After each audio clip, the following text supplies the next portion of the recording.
Time to rank all the Batman Arkham games alongside the Insomniac Spider-Man games. I don't have a Spider-Man prop, so I cheated. Before we start, just know I would give every single one of these games over a 7 out of 10. I think all these games are good to great. And go ahead and give your boy a follow and a like for more rankings in the future. Coming in at last, I have Arkham Origins, probably the game I played the most as a kid and the first I played of any of these, so I have a lot of nostalgia for it. But on replay, I just don't think it has a ton of value, and the story's not as strong as the other two. Next up, I have Spider-Man Miles Morales. I freaking love this game. The gameplay is so fun, and I still play it. But as a whole, it does not feel like a game as much as what Spider-Man 1 and 2 does, and it feels a little bit like a DLC, so that held it back for me. Next up is Spider-Man 2. I don't have as much of a problem with this game as a lot of you guys do. Like I said, I'd still give it an 8 out of 10 plus.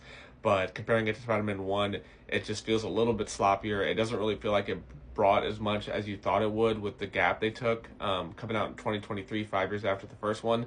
So it was slightly disappointing. The replay value has not been there for me. But like I said, still an awesome playthrough, and I loved unlocking all the suits.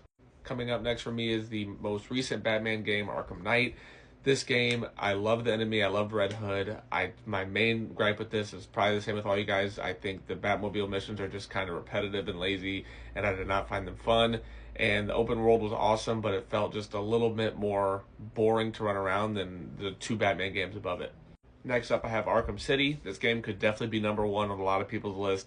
I think it adds to Arkham Asylum really well, and its vibe is perfect. I don't really have anything bad to say about this game.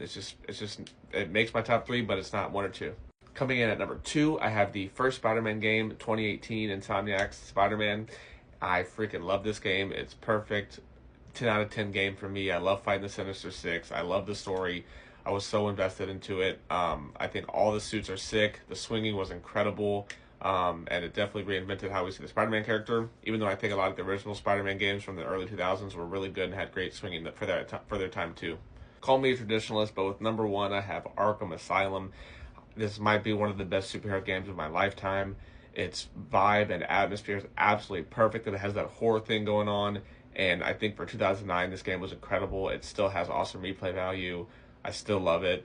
And like I said, a lot of these games could be number 1 on your list, but I wouldn't be surprised if this is number 1 on a lot of people's list. So let me know what games you guys want to see me rank next, and give me a like and a follow.